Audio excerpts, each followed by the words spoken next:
आज महाराज सहेलियां सेका से कहने लगी है, तेरा भैया का भिखारी है, तुम अपने भाई से कह के तुम भी अपनी शादी करवा लो, तुम्हारे घर में क्या चीज की कमी है।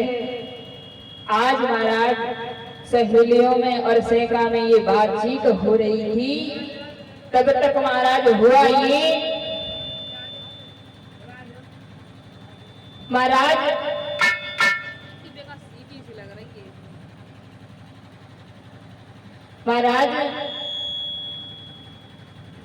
विप्रचित्र नाम का एक राक्षस घोड़ी पर सवार होकर के आया।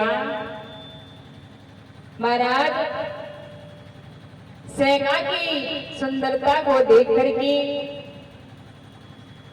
वो राक्षस सेना पर मोहित हो गया। जैसे ही महाराज उसने देखा तो सेका को देख करके खुश हो गया। आज महाराज आते ही आते उसने सेका की कलाई को पकड़ लिया। इधर महाराज श्री सुखदेव जी समझा करके बोले, हे राजा परीक्षित, जब उस राक्षस ने सेका की कलाई को पकड़ा तो सेका कहने लगी है, अरे नालायक, तू मेरी कलाई को छोड़ दे, तू नहीं जानता कि मैं किसकी बहन हूं, मेरे भाई का नाम हिरण्यकश्यप है। आज महाराज जब सेका ने उससे ये कहा तो महाराज विप्रचित्र कहने लगा है, अरे सेका, तुम्हें अपने भैया पर इतना गुमान है कि तुम्हारा भाई इतना बड़ा बलवान है? बोली हाँ। आज महाराज श्री सुखदेव जी समझा करके बोले, हे राजा परीक्षित, सेका की बार बार मना करने पर उसने सेका की कलाई को नहीं छोड़ा और सेका से एक बात कही है, सुनो सेका,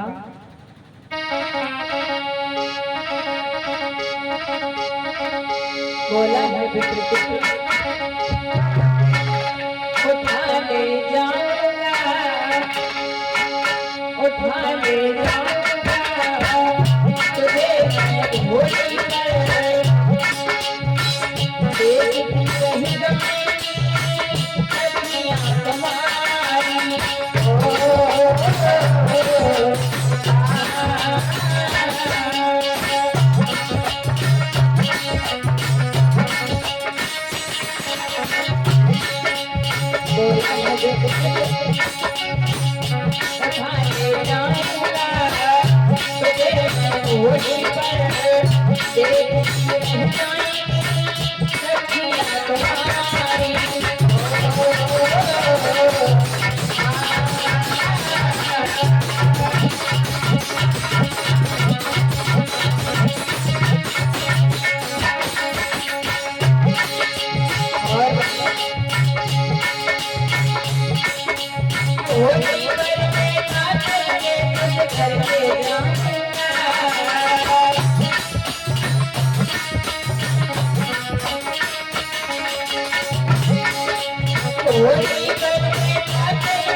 आज महाराज विप्रचित्र कहने लगा है, सेका, तुम हमसे कह रही हो कि मेरी कलाई को छोड़ दे, मैं तुम्हारी कलाई को नहीं छोड़ूंगा, मैं तो तुम्हारे साथ में विवाह करूंगा। आज महाराज सैका कहने लगी है, तुम नहीं जानती हो कि मेरी भाई का नाम हिरण्यकश्यप है। अगर मेरे भाई को पता चल गया कि तुमने मेरे साथ में ये किया है तो वो तुम्हें जीवित नहीं छोड़ेगा। आज महाराज जैसे ही सैका ने इतनी बात कही तो विप्रचित्र कहने लगा है, अरे सैका, अगर तुम्हें अपने भैया पर इतना ही गुमान है तो तुम कल इस जंगल में अपने भैया को युद्ध करने के लिए भेज देना। आज महाराज जैसे ही इतनी बात कही तो सैका वहां से चली और आकर के अपने भैया हिरण्यकश्यप के पास में आई और कहने लगी है, भैया मैं तेरी कुश्ती एक बलवान से तय करके आई हूं। आज महाराज जैसे ही इतनी बात कही तो हिरण्यकश्यप कहने लगा है, बहन सैका, अभी तो शाम है, तुम अभी जाओ, जब सुबह होगी तब देखेंगे। आज महाराज जैसे ही सुबह हुई तो महाराज सैका अपने भैया हिरण्यकश्यप को लेकर के जैसे ही महाराज जंगल में आई, तब तक महाराज घोड़ी पर सवार होकर के विप्रचित्र उधर से आ रहा था। जैसे ही हिरण्यकश्यप ने देखा कि ये आ रहा है, जैसे ही महाराज उस जंगल में आया, आते ही हिरण्यकश्यप और विप्रचित्र में दोनों ही लोगों में घमासान युद्ध होने लगा। जैसे ही महाराज घमासान युद्ध हुआ, महाराज कभी विप्रचित्र नीचे तो कभी हिरण्यकश्यप ऊपर, कभी हिरण्यकश्यप नीचे तो कभी विप्रचित्र ऊपर। आज महाराज दोनों लोगों में युद्ध हो रहा है। काफी देर तक युद्ध होता रहा। आज महाराज अंत में हुआ ये कि विप्रचित्र ने हिरण्यकश्यप को परास्त कर दिया। जैसे ही महाराज हिरण्यकश्यप युद्ध में हार गया, अब तो महाराज हिरण्यकश्यप की जो बहन थी सैका, वो विप्रचित्र अपने घर पे ले आया, उसके साथ में विवाह कर दिया। आज महाराज इधर हिरण्यकश्यप मन में विचार करने लगा, मेरा एक भाई था वो भी मारा गया, मेरी एक बहन थी, उस बहन को भी वो नालायक मुझसे छीन करके ले गया। अब तो मैं पूरी तरह से बेहीन हो गई। आज महाराज जैसे ही ये मन में विचार किए तो हिरण्यकश्यप कहने लगा, अब मुझे ऐसा करना चाहिए कि मुझे भगवान की तपस्या करनी चाहिए। आज महाराज हिरण्यकश्यप तपस्या करने के लिए जैसे ही जंगल में पहुंचा, इधर महाराज जो देवता लोग थी वो घबराने लगी। देवता लोग थे वो घबराने लगी, मन में विचार करने लगी, ये राक्षस है, अगर इसने तपस्या कर ली तो ये राज्य का अधिकारी हो जाएगा। आज महाराज जो देवता लोग थे वो सब घबराने लगी। देवताओं के राजा बृहस्पति जी के पास में पहुंचे और जाकर के कहने लगे, हे प्रभु मेरी रक्षा करो। आज महाराज जैसे ही इतनी बात कही तो गुरु बृहस्पति जी कहने लगे, हे बेटा तुम चिंता मत करो। आज महाराज जब गुरु जी से इतनी बात कही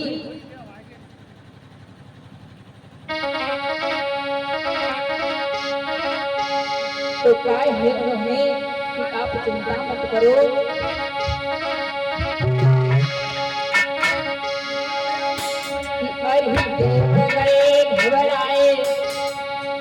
बृहस्पति बुलवाई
आज महाराज जैसे ही इतनी बात कही तो गुरु बृहस्पति जी कहने लगे हैं आप चिंता मत करो। आज महाराज जैसे ही इतनी बात सुनी तो महाराज गुरु बृहस्पति जी उठी, उन्होंने तुरंत ही तोते का रूप धारण किया और उसी वृक्ष पर जाकर के बैठ गई। इस वृक्ष के नीचे हिरण्यकश्यप तपस्या करने के लिए बैठा था।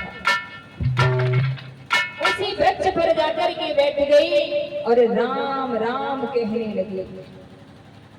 जैसे ही महाराज राम राम का शब्द सुना तो हिरण्यकश्यप मन में विचार करने लगा, अरे ये कौन है राम नाम का ठेकेदार, मुझे दिखाई नहीं दे रहा है, जरा नीचे तो आ। आज महाराज जैसे ही इतने शब्द सुनी तो हिरण्यकश्यप मन में विचार करने लगा कि आज का दिन तो मेरा खराब हो गया। इधर महाराज श्री सुखदेव जी समझा करके बोले, हे राजा परीक्षित, जब हिरण्यकश्यप ने कहा कि आज का दिन मेरा खराब हो गया, वो वहां से चला रानी गयादू के महलों के लिए।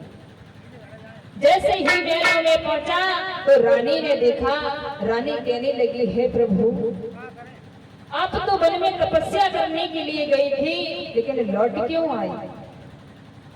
महाराज जैसे ही इतनी बात कही तो हिरण्यकश्यप कहने लगा, है क्या बताएं गयादू कि मैं जंगल में तपस्या करने के लिए गया था, जिस वृक्ष के नीचे मैं बैठा उसी वृक्ष पर न जाने एक तोता कहां से आ गया और वो राम राम कहने लगा।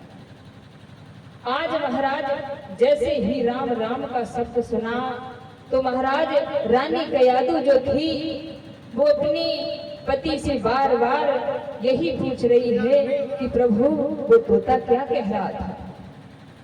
आज महाराज हिरण्यकश्यप कहने लगा है, अरे रानी तुम ये बार बार मुझसे क्यों पूछ रही हो, वो तोता क्या कह रहा था।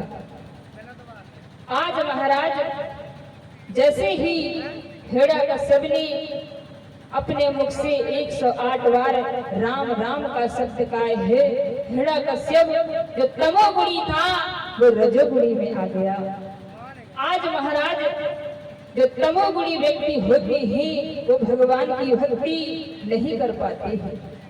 आज महाराज जैसे ही हिरण्यकश्यप रजोगुणी में आया, आज महाराज हिरण्यकश्यप फिर से जंगल में तपस्या करने के लिए पहुंचा और एक पैर की अंगूठी पर खड़े होकर के उसने घनघोर तपस्या की। जैसे ही महाराज उसने तपस्या की तो ब्रह्मा जी उस पर बहुत खुश हुई।